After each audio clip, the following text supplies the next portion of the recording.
London in the poisonous fog. Before nightfall could even descend, a thick fog had already filled the narrow streets of Victorian London. It was not an ordinary mist, but a dense gray-black veil, accompanied by the smell of coal smoke, the stench from the sewers, and the thick black smoke columns from textile factories. That atmosphere, heavy and toxic, was like an invisible monster imprisoning everyone in suffocation, gasping for breath and longing for a breath of fresh air. On Copperfield Street, where the slums for workers clustered, the rickety houses stood closely like hammocks, their facades jagged with cracks and roofs full of holes. Each house was less than 2 meters wide, stretching deep for several meters, with no windows or only tiny window frames covered by tattered cloths to block dust and sunlight. Inside was a suffocatingly cramped scene. Families of 7 or 8 lived together in a space not even big enough for a single bed. The wooden floorboards were creaky and rotten, while the ground beneath was damp and muddy, mixed with pet waste and scattered garbage. Mary, a 19-year-old girl with large round eyes but smudged with coal dust, sat cross-legged on the cold wooden floor, in the room barely large enough to hold the small bed where she and her younger brother slept. Her 7-year-old brother was coughing dryly, each terrible cough making his throat seem like it would shatter into pieces, filling Mary with helpless fear. "Don't cough anymore, Tom. Don't cough anymore," Mary repeated in desperate fear. But Tom couldn't stop. The hoarse cough kept tearing through the small space. Their mother, Agnes, lay curled up on the old bed, her face pale, eyes dull, too weak to do anything but look at her children in despair. The small house was one of thousands like it, packed tightly across the poor labor districts of London. The people here had no other choice but to live under these harsh conditions because they couldn't afford to rent or buy better homes. They worked all day in filthy factories, breathing toxic smoke, smelling chemicals, and enduring the incessant loud noises of machinery. A dark day. That day, the alarm whistle from the nearby factory screamed sharply, causing the whole neighborhood to shudder. They said the factory closed due to a small fire, but everyone understood it was just one of the frequent accidents there. Mary was worried because if the factory stopped production, it meant workers would lose their jobs and the meager wages that kept them afloat. But worries about work were nothing compared to the greater fear. The disease quietly spreading. Whooping cough spread like fire in dry straw. Children in the neighborhood fell one after another, many not surviving due to lack of medicine or treatment. The sight of pale children lying feebly on beds broke hearts. Mary dared not leave the small house because outside, the thick smoke and fog formed an invisible wall. Every time she passed through the market or the streets, the stench and coal dust made her suffocate, her eyes burning, tears streaming but unable to cry aloud. She began to clearly feel the coldness and loneliness of poor life. One afternoon, while Mary was trying to soothe Tom to sleep, there was a rapid knocking on the door. The visitor was Jack, a co-worker at the factory and also Mary's close childhood friend. "Mary, bad news. The factory is about to close permanently. The boss is fed up with the fires and strikes. We're going to lose our jobs," Jack said urgently, his face blackened with coal dust. "So what will we live on, Jack?" Mary sobbed, overwhelmed by despair. Jack couldn't answer. He knew their lives had long been strangled by poverty and pollution, and now they had lost their last hope, black smoke and darkness. That night, a light drizzle fell on the neighborhood. The rain did not wash away the dirt on the street, but instead created a sticky mixture that made it difficult for people to walk. Mary and her family, along with their neighbors, gathered around the flickering oil lamp in their small house, trying to warm their bodies and souls in the bone-chilling cold. Suddenly, screams rang out from the neighboring house. A small fire had started because an oil lamp was knocked over, this way quickly spreading flames to the flammable materials in the cramped houses. Everyone rushed out, trying to extinguish the fire, but the flames spread too fast, engulfing everything within minutes. Mary witnessed the heartbreaking scene as the fire consumed the lifetime savings of the neighboring family. The fog and smoke made the night even darker. Cries and panicked calls echoed throughout the narrow street. Mary held Tom's hand tightly, not daring to let go. After that night, the neighborhood became even more desolate and bleak.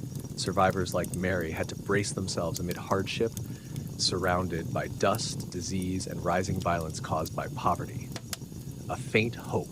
Nevertheless, in that gloomy darkness, there were still flickers of light. Mary, though young, was gradually becoming resilient. She was determined not to let her little brother fall to sickness and hunger. She began searching for work everywhere, even if it was only hard, dirty jobs in factories or pubs. She learned to avoid thieves and vices on the streets, facing contempt and oppression from the wealthy class. Mary also secretly joined a women's group, fighting for workers' rights, where she met new friends, brave and passionate, ready to stand against social injustice. Gradually, Mary realized that to escape poverty, she had to fight not only for herself, but also for the struggling community around her. Mary's small room remained stifling, the mist outside the window still thick like an invisible curtain separating her from the outside world, a world she longed to step into. But what held her back was not only the dilapidated walls or the thick mist, but a constant hunger. A hunger not just of the stomach, but of life itself, of dreams buried by harsh reality. "Sis, I'm very hungry."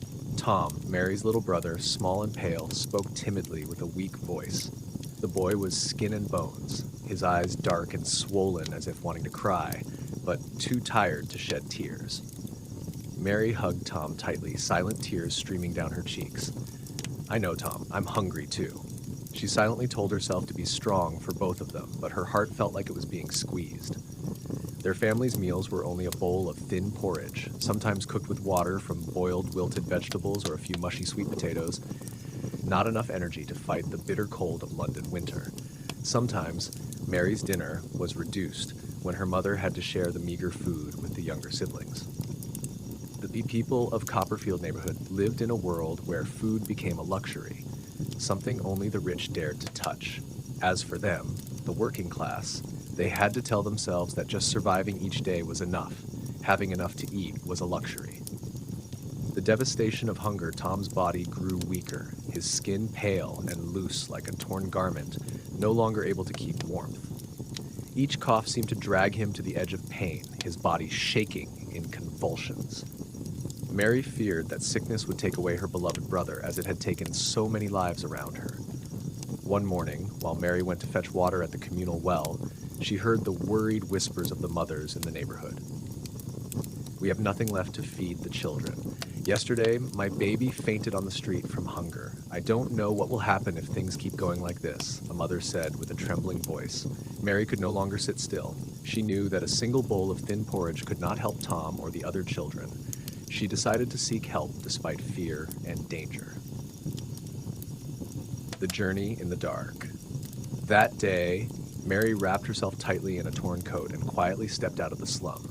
Outside, the thick fog showed no sign of easing. Black smoke from factory chimneys clung to the skin like invisible monsters draining life. She slipped through dark alleys where robbers and villains lurked, ready to attack anyone daring to walk alone. Mary clearly felt the harshness of the city, but her eyes still shone with a faint hope. Finally, she arrived at an old church by the roadside, a place where charities often distributed food to the poor. But Mary was coldly refused. "We only have enough for those who came before. You should go back. There is nothing left here," the church manager said, his eyes cold and without compassion. Mary collapsed, tears streaming down, but she could not give up.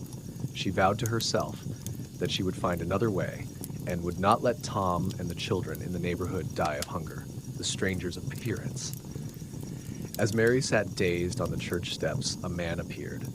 He was neatly dressed, his face cold but his eyes somewhat worried. "You are Mary, aren't you?" he asked. Mary looked up, surprised. "Do you know me?"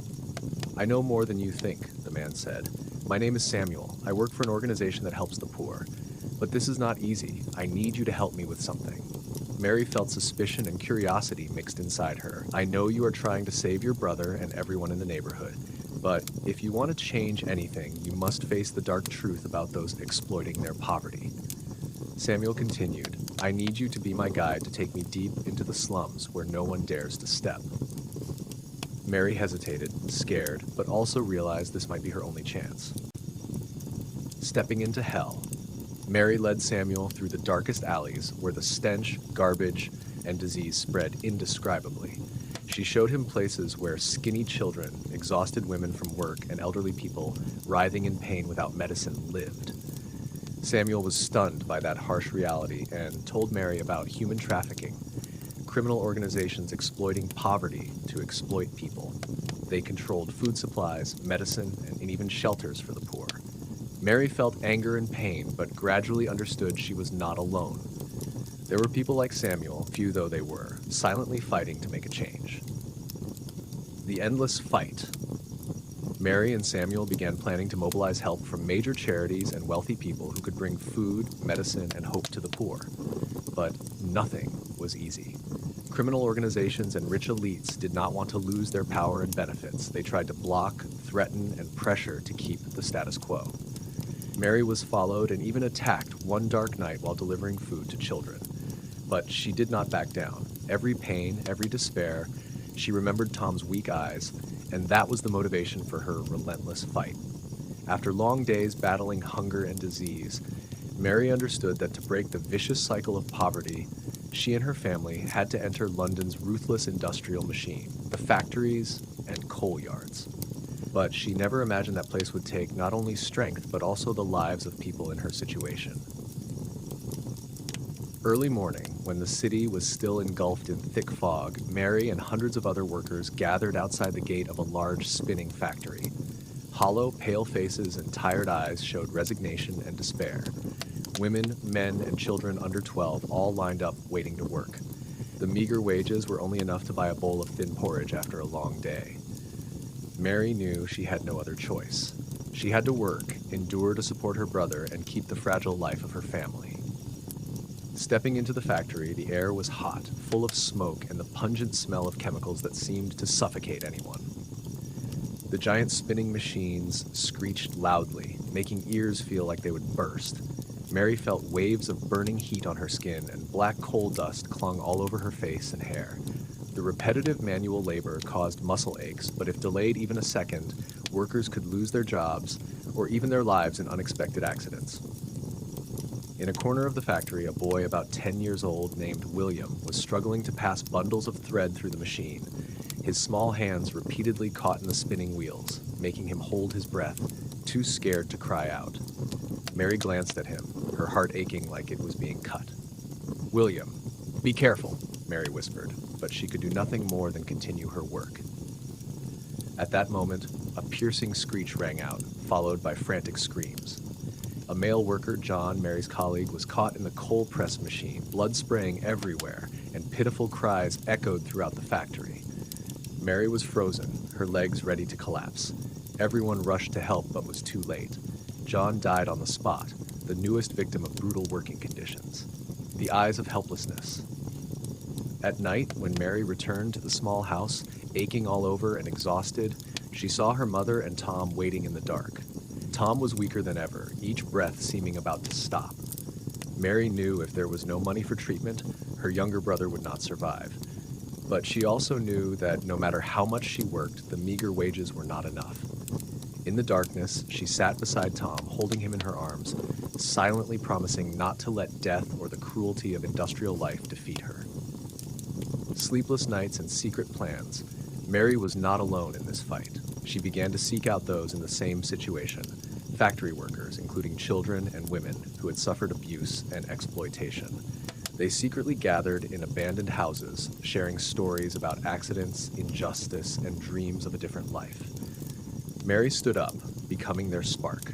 She knew only unity and solidarity could help them resist injustice.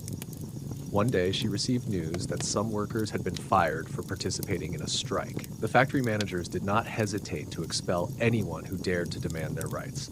Mary sensed the danger was near, but she also knew that if they did not act, their lives would be nothing but a series of hardships, slowly dying in toxic factories. The fateful night. On a stormy night, Mary and a group of workers organized a small protest to oppose the terrible working conditions and demand a wage increase. They gathered at the factory gate, shouting slogans even though their voices trembled with fear. Suddenly, factory guards appeared, armed and suppressing them violently. A fight broke out. Mary was pushed and fell onto the street, her shoulder hitting a stone corner hard, blood running all over her face.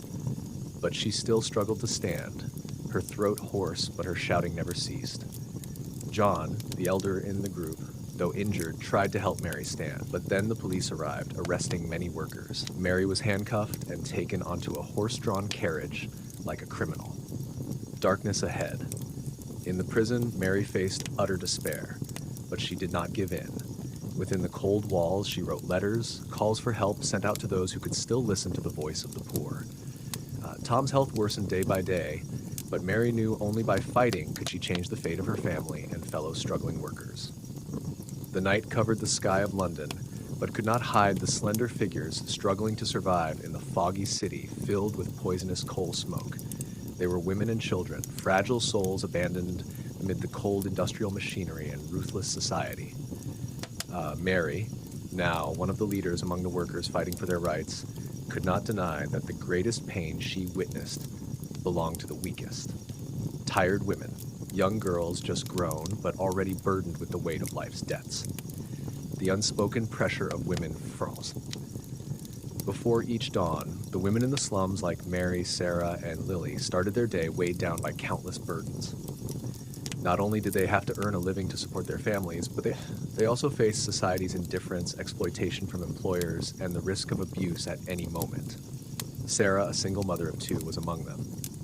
She had suffered countless times from being beaten by landlords when unable to pay rent, threatened by men in the neighborhood with harsh words and violent actions. One stormy night, when Sarah tried to protect her small child from a drunken aggressor, she was brutally beaten and collapsed in a dark alley. Her cries for help echoed in silence. No one cared. No one came to rescue. When Mary heard the news, it felt like a knife piercing straight into her heart. She knew that without solidarity and protection, women like Sarah would be forever crushed by violence and poverty. Children, wounded souls. Not only adults, but children also suffered unspeakable pain. Lily, a 12-year-old girl who endured long, agonizing nights at the textile factory, with hands and feet covered in burns and bruises, was proof of this tragic fate. The girl had once been attacked by a stranger on her way home, an event that deeply wounded her pure soul. But in a society where children's voices were not valued, that pain was hidden in darkness. Mary had rescued Lily from harm, but she knew that was only the tip of the iceberg. Lack of legal and social protection. The most heartbreaking thing was that these women and children were not fully protected by law or society. Authorities often ignored or even covered up for abusers and exploiters because their power and money far exceeded those of the poor people. Mary had repeatedly submitted petitions and reported this injustice, but only received indifference and empty promises. She understood that to change, they had to save themselves. Mary and her comrades fight, refusing to accept their fate. Mary and a group of brave women formed an organization to protect rights and support women and children in the slums. They organized meetings, shared experiences, taught literacy, self-defense, and how to recognize lurking dangers. But the more they acted, the fiercer the opposition they faced. Exploiters and abusers did not hesitate to use every trick to stop them. Mary was once seriously beaten and threatened with death, but she stood firm. Light in the darkness. Gradually, Mary's work began to gain attention. Some wealthy philanthropists in the city recognized the urgency of the issue and started providing financial support, medicine, and safe shelters for women and children. Children were taken out of the slums, given education and care. Women were helped to find honest jobs, away from places filled with violence and injustice. Mary felt the light of hope, but knew the battle was long and difficult ahead. Every early morning, while the thick London fog still lingered, Mary hurried to the Thames riverbank, where hundreds of poor people like her had to fetch water daily. But the water, which should have been a source of life, had become a polluted liquid filled with waste, decay, and toxic chemicals from factories along the river. Mary picked up an old ceramic dipper. The murky black water rippled under the dim light, and her heart sank. Every sip of that water not only nourished her and her family, but was also the origin of many deadly diseases lurking to take the lives of her loved ones. The dead river, the Thames River, the lifeblood of London, had become a dead waterway. Industrial waste, such as oil, cleaning chemicals, and untreated garbage, were dumped directly into the flow. The The old and overloaded drainage system caused domestic sewage and human waste to mix with the river, creating a filthy, foul-smelling mixture.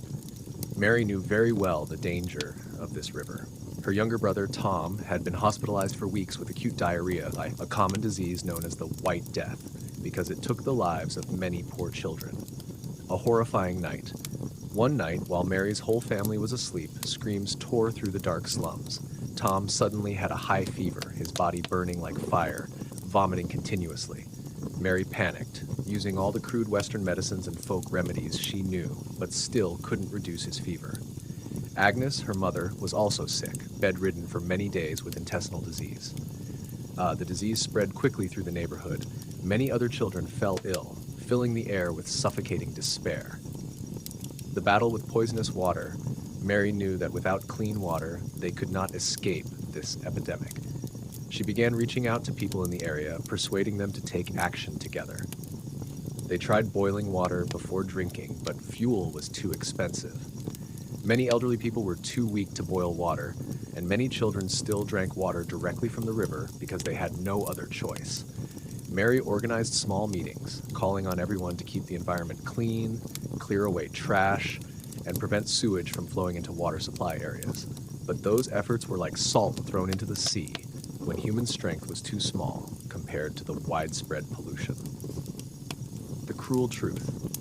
One day, Mary secretly approached a large factory on the riverbank, which she suspected was the most toxic source. She witnessed workers dumping barrels of black, foul-smelling waste into the water. A man in protective gear spotted Mary, rushed to block her path, threatening her to stay silent or else she would get into trouble. But Mary did not back down. She took all her courage to record in words and images these actions, determined to bring the truth to light. The journey to call for justice, Mary began contacting those in power, journalists, and charities to expose the reckless dumping and warn of the unimaginable dangers to the health of poor people. She and the community organized protests by the Thames, shouting slogans demanding the right to live in a clean environment. But the protests were brutally suppressed by police and security forces hired by the factory owners. Mary was knocked down and temporarily detained, but her spirit and that of the people were not defeated. Light in the storm, Mary's reports gradually appeared in major newspapers. Many city residents began to realize the water pollution problem. Public pressure forced authorities to act, implementing measures to treat drainage systems and control dumping. Though not solved overnight, these initial steps brought some hope to families like Mary's. Her brother Tom slowly recovered after months of struggling with illness. London at the end of the 19th century was a maze not only of fog and coal smoke, but also a place of pain and despair within the walls of old hospitals. Here, Mary and many other poor people had stepped repeatedly, not a place of healing, but sometimes only the last refuge of life. Narrow, cold rooms, Mary recalled the first time she took her younger brother Tom to St. Bartholomew's Hospital, one of the oldest hospitals in London. The wards were overcrowded, beds were lined up closely, separated only by thin curtains, causing the sounds of coughing, moaning, and shouting to blend into a sorrowful chorus. Nurses and doctors worked under overwhelming conditions, lacking sufficient equipment, forced to share worn, even dirty tools. Mary witnessed tired doctors neglecting patients, people having to wait weeks just to be examined, or being turned away because they couldn't afford the fees. The battle with a lingering illness. After many days struggling with diarrhea and dysentery caused by contaminated water, Tom was admitted to the hospital. But due to overcrowding, he had to share a small room with other patients.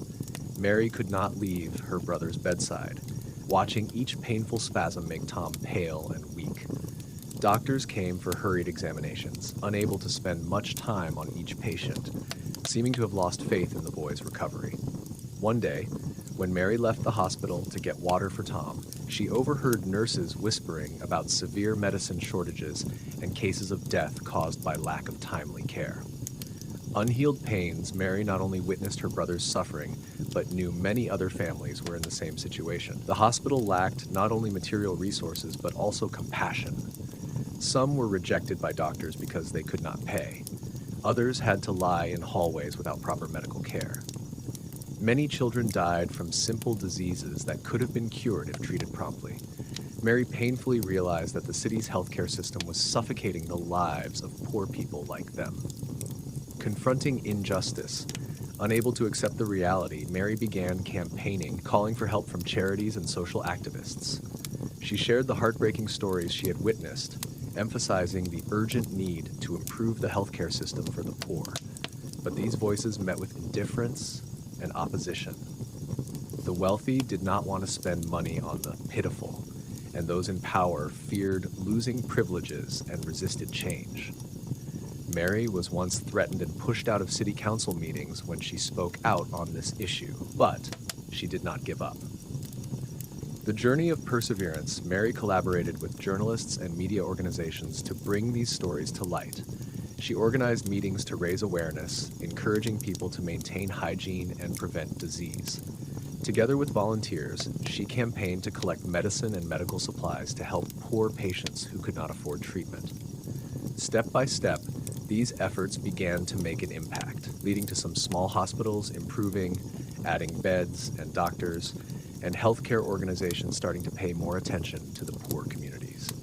Hope in dark days, Tom gradually recovered his health under Mary's devoted care and some kind nurses. But Mary knew this was only the beginning of a long fight. Behind the cold walls of the old hospital, she and the community continued the journey to seek justice, the right to live and receive treatment for the poor. Lost steps amid dangers, Victorian London was not only a city of lights and technology, but also a place full of lurking dangers, especially for poor people like Mary and the community around her. Not only the screeching sounds of machines in the textile mills or toxic coal workshops, but even the bumpy streets, dark alleys, and shabby houses could become death traps. Nightmare in the factory, Mary still clearly remembered a gloomy day when she was working the night shift in the spinning mill. The flickering light of oil lamps, the large machine wheels spinning loudly beside her, creating sounds like screams echoing through the factory. A sudden piercing whistle sounded. The whole factory went into chaos. A young worker named Henry, only 16 years old, was caught in the giant machine wheel. Screams rang out in the turmoil, blood and pieces of cloth scattered everywhere. Mary rushed over, trying to help, but Henry did not survive. The sudden death of the boy was like a slap to everyone's face. Danger was always lurking and unpredictable in their lives. Dangers lurking at every step. Not only in the factory, but also on the streets, dark alleys, and rickety wooden stairs were hazards. One rainy night, while Mary was bringing goods home, a weak wooden bridge slipped and broke, nearly causing her to fall into the cold river below. She was lucky to escape death, but that fall was a painful warning about the unsafe living and working conditions around her. Children's accidents. William, the little boy Mary had helped, was also a victim of a terrible accident. While running away from the strict supervision of the factory owner, William accidentally fell from a height to the ground, breaking his leg and suffering a head injury. The poor family could not afford a good doctor, so the boy endured pain and received makeshift treatment at home. Mary, with a compassionate heart, kept trying to help William, appealing to philanthropists for support. The silence of power, accidents kept happening, but no one took responsibility. The factory owner avoided them, gave minimal compensation, or simply replaced the injured workers with new ones. Poor people like Mary had no choice but to accept, because if they didn't work, they would starve. The helplessness and frustration accumulated, gradually fueling the fire of resistance. Mary and the fire of resistance, unable to continue living in danger and injustice, Mary, along with workers and community members, organized secret meetings to plan demands for labor rights and workplace safety. They wrote petitions to the authorities while calling for support from the press and social organizations. One day, during a protest demanding improved working conditions and stronger safety measures, the police brutally suppressed the crowd. Mary was pushed to the ground, hitting her head on a stone curb, bleeding and losing consciousness. Fragile life and resilient spirit, when she woke up in the cramped hospital, Mary saw the pained faces of friends and colleagues who had been injured. Although her body ached, her soul was stronger than ever. She vowed never to back down from dangers and injustice, and to fight to the end to protect her life and her community. After months of fighting for life and community safety, the ghosts could never be forgotten. The pickpockets lurking in the crowded markets, brothels openly operating, and gangs trafficking stolen goods brazenly active in broad daylight. Confusion in the marketplace. One afternoon, when Mary went to the market to buy food for her family, she sensed a tense and unsafe atmosphere. Crowds pushing and shoving, quarrels and cunning laughter echoed across the stalls. Suddenly, Mary felt her small bag pulled hard from behind. She turned around and saw a boy no more than 10 years old, eyes full of fear and desperation, trying to snatch her purse. Mary couldn't bring herself to scold and only gently said, "How do you expect to live like this?" The boy lowered his head, said nothing, then disappeared into the crowd. That story left Mary troubled about the fate of children pushed into the whirlpool of crime too early. The streets full of crime. Not only pickpocketing or petty thefts, Mary also witnessed the public presence of brothels, places where poor women were forced to do unspeakable work to survive. One night, Mary accidentally heard the sobbing of a young girl forced into prostitution. Mary was shocked to learn the girl was only 16 and had been brought there by traffickers. She was determined to do something to help the women and children trapped in that misery. Fighting against the darkness, Mary and her allies organized secret campaigns to break human trafficking networks and criminal gangs. They gathered evidence and information to hand over to the police, while also opening vocational classes for women to offer alternative choices. But the battle was not easy. Traffickers and criminals did not hesitate to use violence to threaten, detain, and assault Mary and her associates. Once, Mary was suddenly attacked while distributing food to the poor in the slums. She nearly lost her life. She was saved in time by loyal friends, but the wounds left scars not only on her body but also on her soul. Light in the darkness. Despite threats and setbacks, Mary did not give up. She connected with international charities, advocated for help, and raised social awareness about crime and prostitution issues. She helped many girls and children escape the hell of brothels, opening opportunities for education and a new life. Mary realized that to change a society full of crime and injustice required more than courage. It needed persistence, compassion, and faith in change. Gorgo, the queen in the darkness of war, the sky over ancient Greece seemed always covered by dark clouds of war and conflict. City-states once proud stood on the edge of collapse or glory, and amid this turmoil, a woman rose to become a symbol of strength and wisdom. That was Gorgo, Queen of Sparta. The birthplace of a queen. Gorgo was born in the cold palace of King Cleomenes I, a place of power and endless intrigues. From a young age, she was trained not only in the education meant for Spartan women, but also in politics, strategy, and the art of struggle, a rarity for women at that time. At just 15, Gorgo was married to King Leonidas, the successor to Sparta's throne. This marriage was not only a union between two people, but also a strengthening of power amid the stormy waves coming from the Persian Empire. Sparta, the city-state of warriors. Sparta was unlike any other Greek city-state. It was a place that honored discipline, strength, and toughness. Spartan warriors were trained from childhood to become invincible soldiers ready to sacrifice for their country. In the face of the increasingly aggressive Persian Empire, Sparta stood as a strong shield, protecting Greek freedom and culture. Darkness descends, the threat from Persia. In 480 BC, Xerxes, king of Persia, launched the largest invasion in history at the time, aiming to conquer all of Greece. The storm of war surged, and all city-states had to prepare for confrontation. While kings and generals discussed plans, Gorgo stood not only beside King Leonidas as a wife, but also as a powerful advisor, inspiring and encouraging soldiers. Her sharp intellect and resolute words earned much respect. The fateful confrontation at Thermopylae, when King Xerxes advanced into Greek territory, the Persian army was overwhelming in number. Leonidas and his 300 elite warriors stood on the Thermopylae front line, a narrow mountain pass determined to defend their country until their last breath. Gorgo, inside the city, was constantly worried, but also knew that the fate of Sparta and all of Greece was being decided there. She sent words of encouragement through letters and boosted the soldiers' morale. The battle lasted fiercely for 3 days and nights, and although the Spartans were eventually defeated, their heroic fighting spirit inspired the whole world. Gorgo, the woman who stood firm after the tragedy. After Leonidas's death on the battlefield, Gorgo did not collapse. She became a symbol of female power, resilience, and loyalty to the homeland. She led Sparta during difficult times, maintained internal stability, and helped restore military strength. Gorgo was also famous for philosophical sayings, such as when a foreign envoy asked her, "Do Spartan women really have power?" She replied, "We give birth to strong men." Gorgo is one of the rare women recorded in ancient history as a symbol of wisdom and strength. She was not only the king's wife, but also a companion, a silent warrior, and a protector of the country. Her presence still lives on in stories, lessons, and legends about Sparta's resilience. As the fog of brutal wars gradually covered ancient Greece, conspiracies and strategies unfolded not only on battlefields, but also in the secret chambers of the palace. There, a powerful lady, Queen Gorgo, quietly used her sharp intellect to determine the fate of an entire nation. Power without a throne. Though she bore no title of queen or general, Gorgo was not an anonymous figure.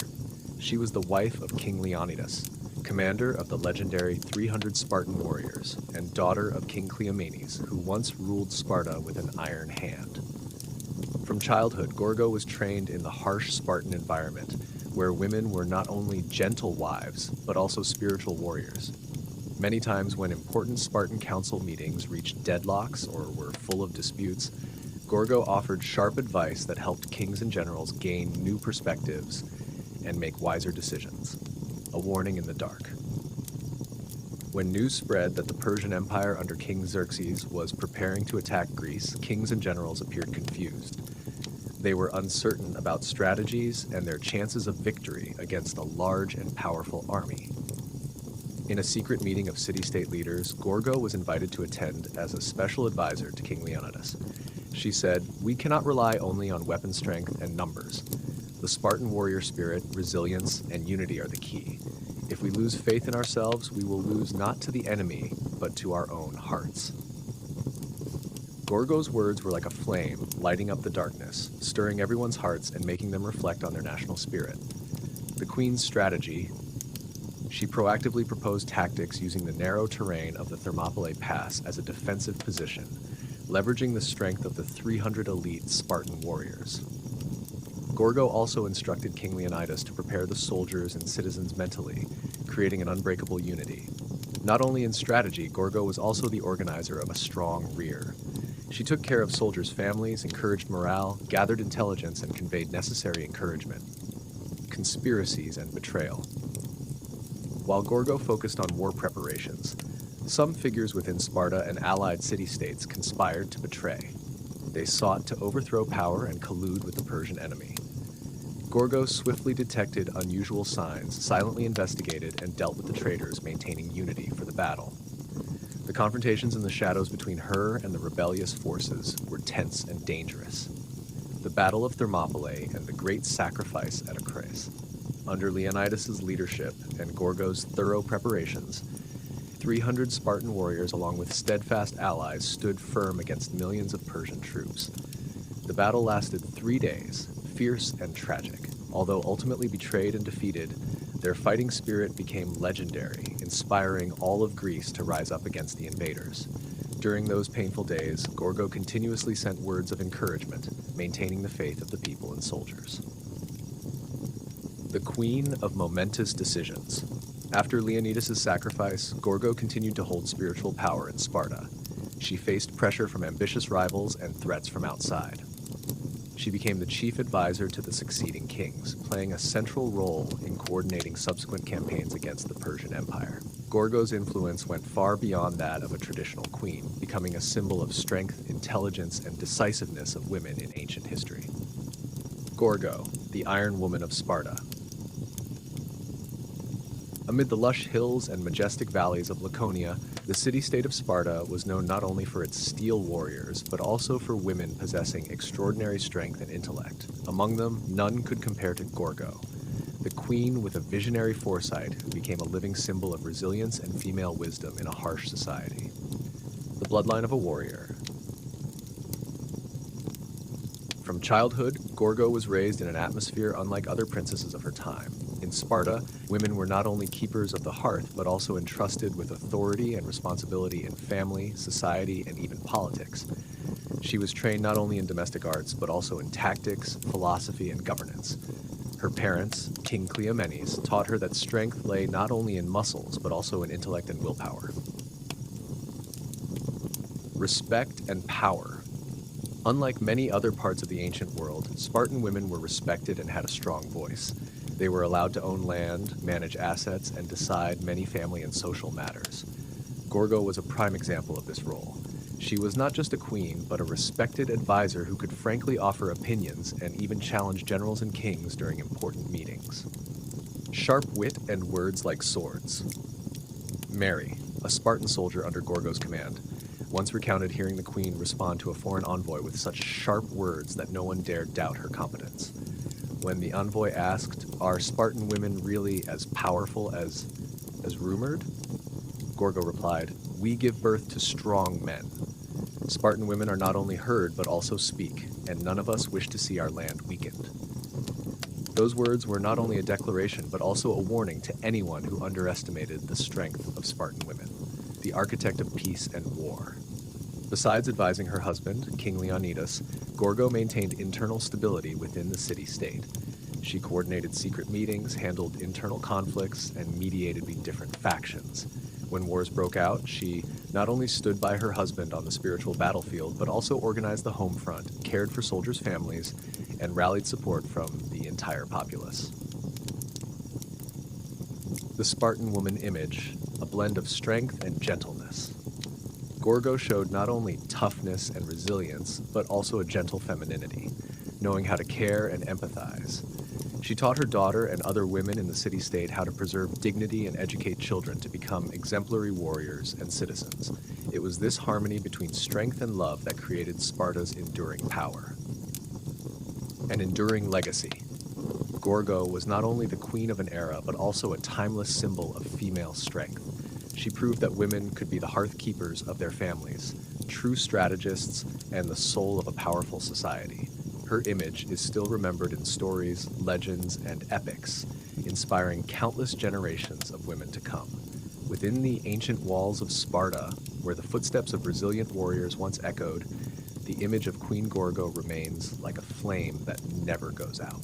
Not merely the one behind the throne, she stands as a symbol of hidden strength and the essential role of women, a symbol that transcends all limits of official power in ancient society.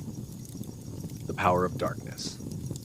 When the last lights in the council chambers went out, Gorgo often sat alone, contemplating by the palace window.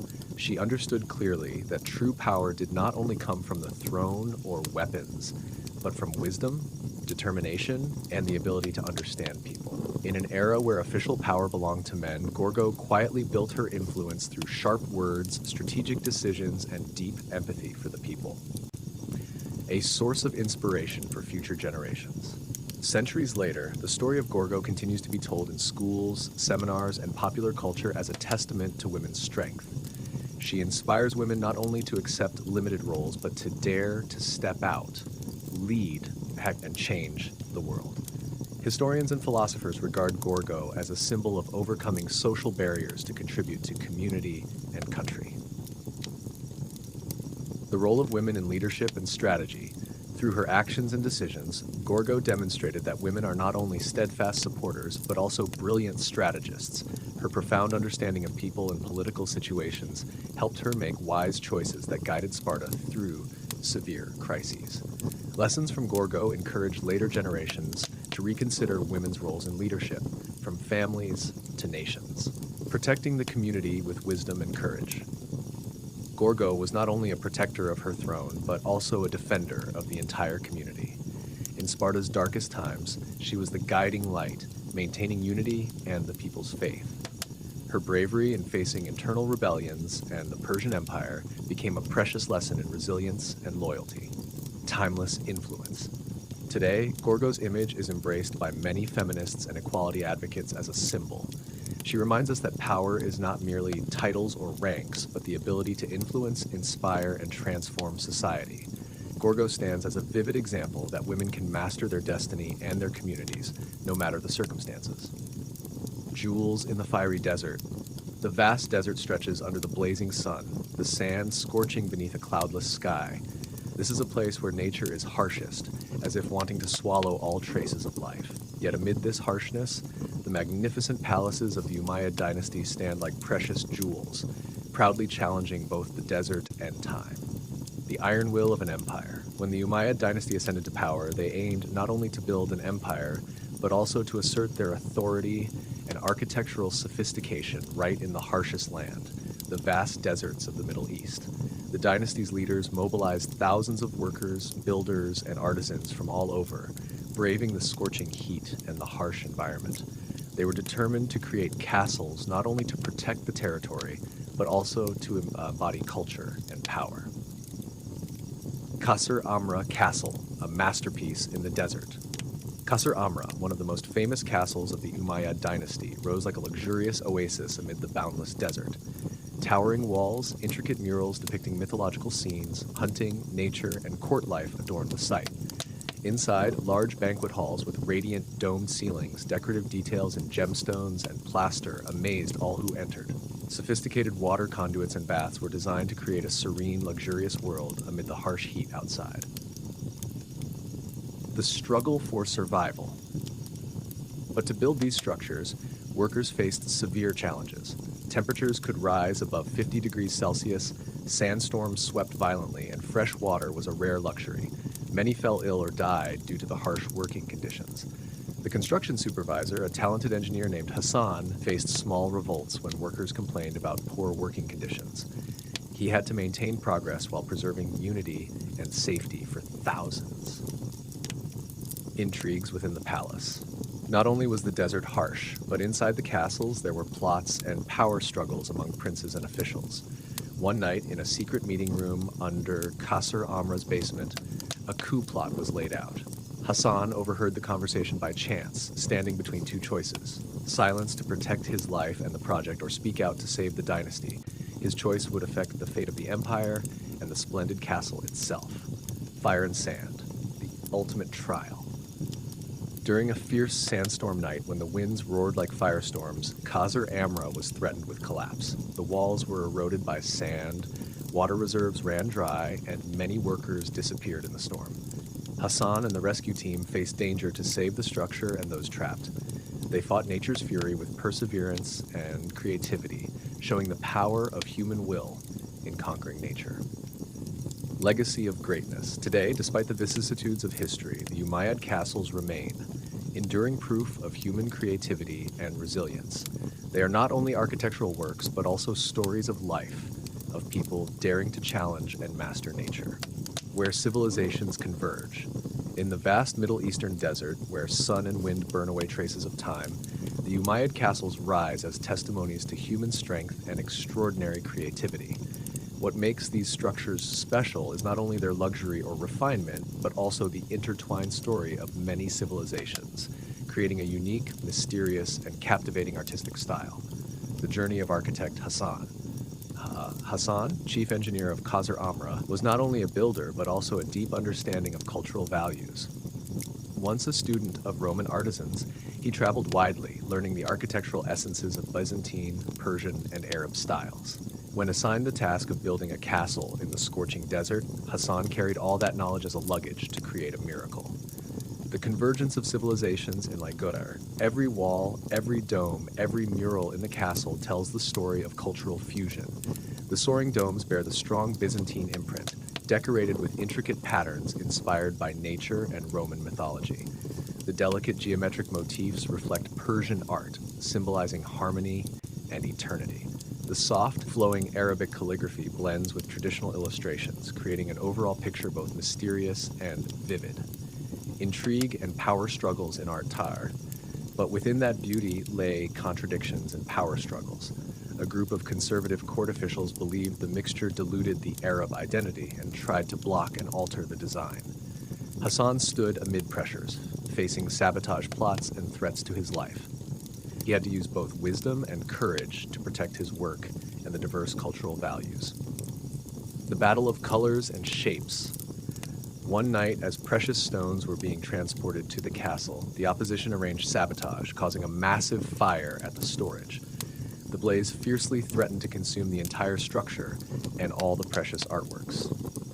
Hassan, together with artisans and villagers, rushed to extinguish the flames while the saboteurs tried to escape.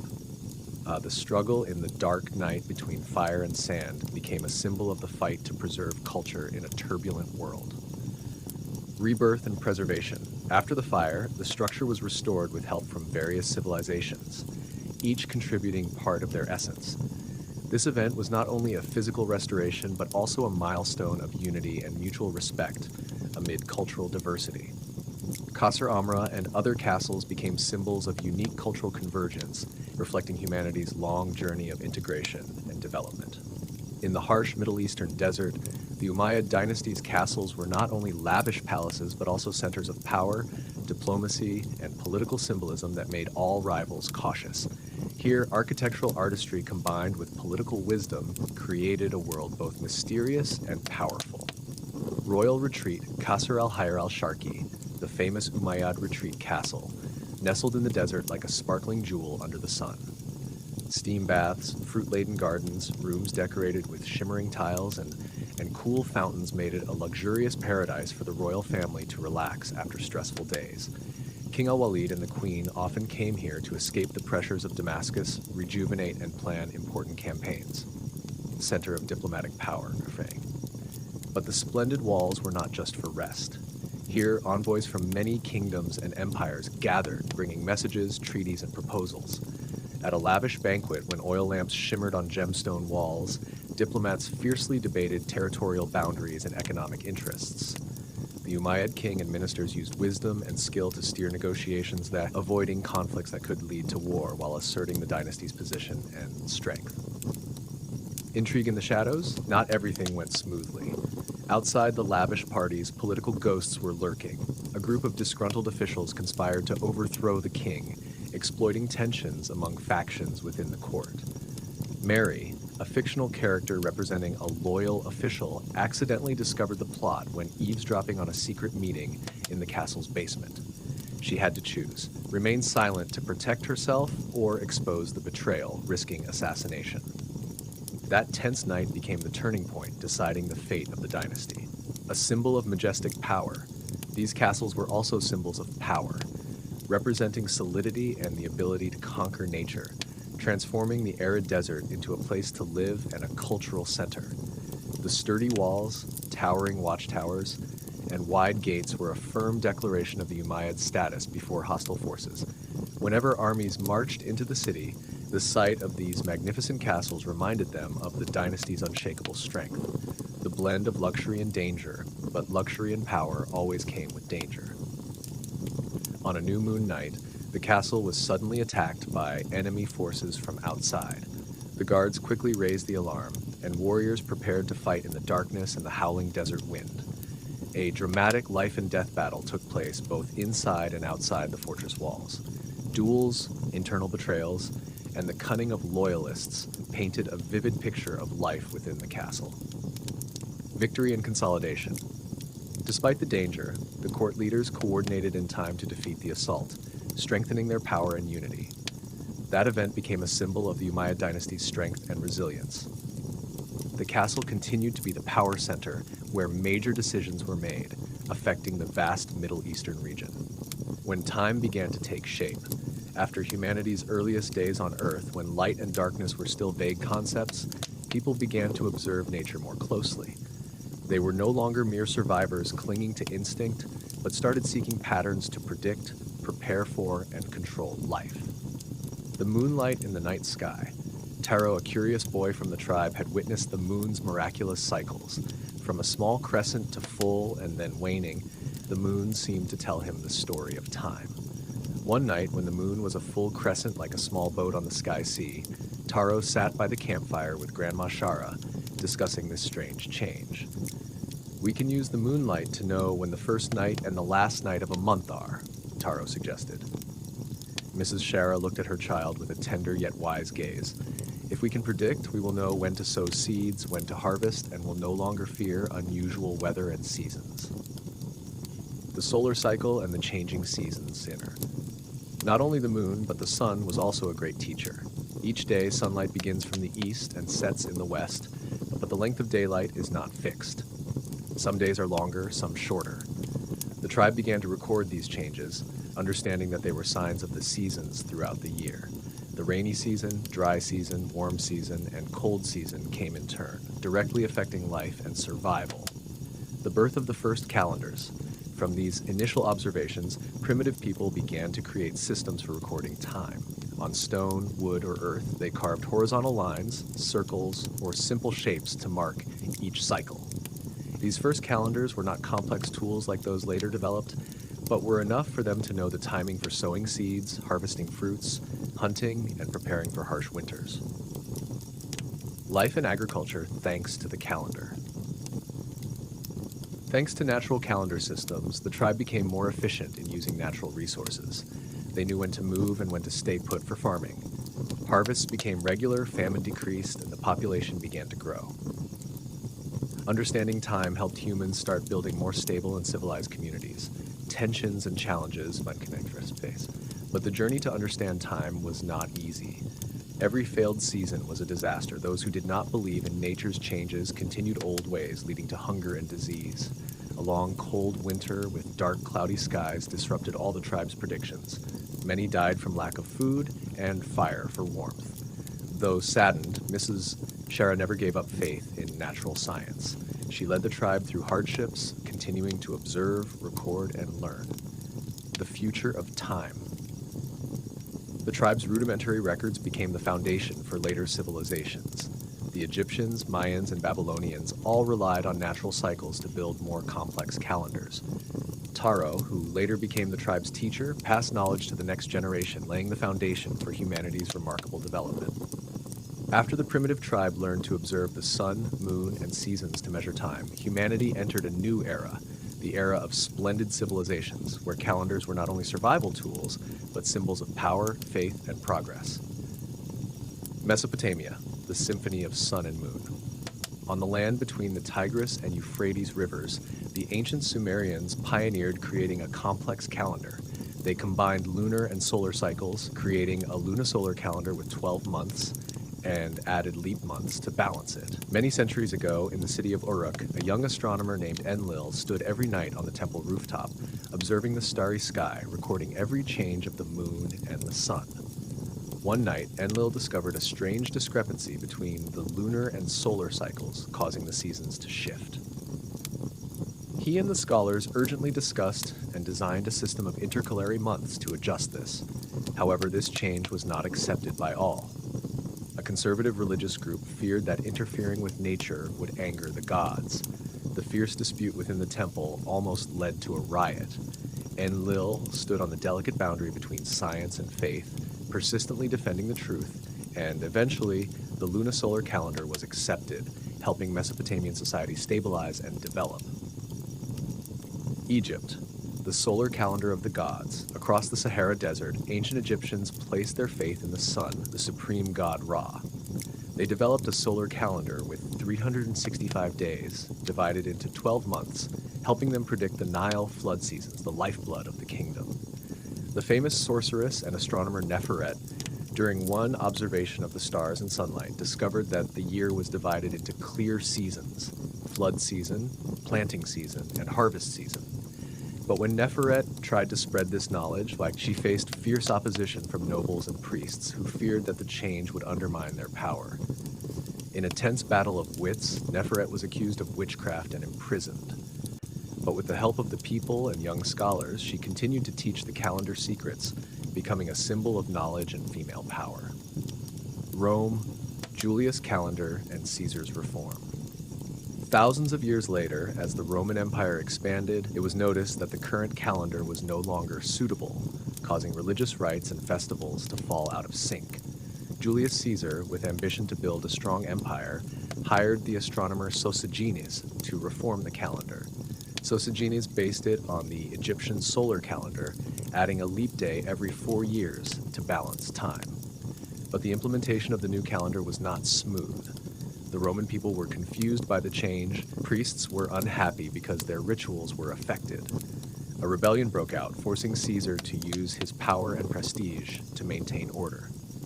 China, the emperor's calendar and harmony between heaven and earth. In the distant east, ancient China developed a calendar system combining astronomy, yin-yang, and the five elements, reflecting the philosophy of harmony between heaven, earth, and humanity.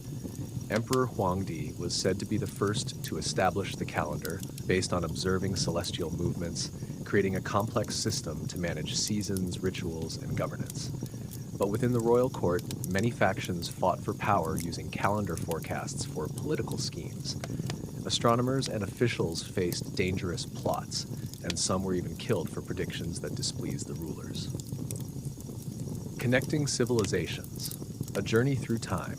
Though geographically and culturally distant, these great civilizations shared a common goal: mastering time to serve human life. They learned from each other through merchants, explorers, and missionaries. These sophisticated calendars not only helped manage society and the economy, but also served as the foundation for the development of philosophies and religions, deeply engraved in the human soul. The revolution of time, from Gregorian to atomic mass at places. After millennia marked by the sophisticated calendar systems of ancient civilizations, humanity still could not fully master time. Small discrepancies in the calendars caused seasons, festivals, and important events to gradually drift from their original cycles. This was the moment when the Gregorian calendar, a historic reform, along with the leap in atomic time measurement technology, emerged, creating a revolution not only in technique but also in human understanding of time. The obsolescence of the Julian calendar. For centuries, the Julian calendar, established by Julius Caesar and the astronomer Sosigenes, was the standard. However, this system still had small annual errors, causing nearly a 10-day drift compared to the Earth's actual orbit around the Sun after more than 1,500 years. These discrepancies caused confusion in determining the date of Easter for the Catholic Church, as well as important agricultural events in Europe. Amid chaos and pressure, in 1582, under the papacy of Gregory XIII, a crucial decision was made: to reform the calendar to correct the long-standing errors. But the change was not simple, involving religious authority and social stability. The Church faced opposition from many regions using the old calendar and scholars concerned about social and religious consequences. The Gregorian calendar, a historic revolution. The Gregorian calendar was a mathematical and astronomical masterpiece, eliminating 10 days of error and adjusting leap year rules to improve accuracy. October 4th, 1582 was immediately followed by October 15, a leap forward that shocked all of Europe. However, the adoption of the new calendar was uneven. Some countries, like Italy, Spain, and Portugal, adopted it quickly, while others, like England and its colonies, took centuries to officially implement it. The Time War, conflicts and challenges. The calendar change sparked controversy and chaos in people's lives. Some believed the authorities had stolen days from them, disrupting taxes and contracts. Clergy and scholars split into factions debating the issue. Some were even condemned as heretics for opposing the new calendar. But Pope Gregory XIII and his collaborators firmly defended the necessity of the reform, laying the foundation for gradual global consensus. The leap of atomic time. In the 20th century, humanity entered a new era of science and technology. Physicists discovered that atoms could be used to measure time with outstanding precision. In 1949, the first atomic clock was built, using the oscillations of cesium atoms as the standard. This opened the modern time measurement revolution, elevating the concept of time from natural cycles to a new level, accurate to fractions of a second. Applications and influence atomic time not only improved the definition of seconds and minutes, but also supported high-tech fields such as GPS, telecommunications, power grids, and scientific research. The concept of absolute time gradually became established, enabling humanity to control and use time with unprecedented accuracy. The journey from stone to atom, from the primitive drawings on stone by early humans to the complex calendars of ancient civilizations, then to the Gregorian calendar reform and atomic time, this is the story of human intellect, perseverance, and the desire to conquer time. The drama of an invention. Not everything went smoothly. In the early days of developing the atomic clock, scientists faced countless technical difficulties, from maintaining temperature stability to handling interference. One night in the laboratory, a small explosion occurred when equipment overloaded, causing damage to many devices and threatening to halt the entire project. The team of scientists had to work tirelessly for days and nights to repair and continue experiments. Their steel spirit and faith in scientific breakthroughs helped them overcome every challenge. The great journey of humanity, conquering time. From the first steps of human ancestors under the crescent moon, they bravely observed nature, recorded the endless rhythms of the sun, moon, and seasons. From that, they created primitive calendars, laying the foundation for the development of brilliant civilizations like Mesopotamia, Egypt, Rome, and China, where time became a valuable tool to manage society, religion, and economy. That journey was far from smooth, filled with challenges, conflicts, and power struggles. The Gregorian calendar reform corrected the old calendar's errors, ushering humanity into an era of precision and consensus. Then, as modern science unlocked the secrets of the atom, time was defined and controlled with absolute accuracy, opening a new era for humanity. In every step of this progress, we see the extraordinary power of intellect, perseverance, and the relentless desire of humanity to conquer. Time is not only a physical measure, but also a witness to humanity's growth and aspirations, a journey through darkness toward the light of understanding and civilization. And precisely from the simple stone drawings of early humans to modern atomic clocks, we realize that time is the most precious gift, a bridge connecting past, present, and future, where every story, every life, and every dream is marked and preserved. And that is the story of Queen Gorgo, a symbol of strength, wisdom, and resilience of Sparta during its most challenging times. Through sacrifice and brilliant strategy, she helped shape the fate of an entire nation and left an immortal legacy in human history. Are you satisfied with the content so far? Please let us know your thoughts in the comments below. If you enjoyed this video, please leave a comment and don't forget to like, share, and subscribe to our YouTube channel. And finally, don't forget to send sweet goodnight wishes to your loved ones, wishing you a peaceful night and sweet dreams.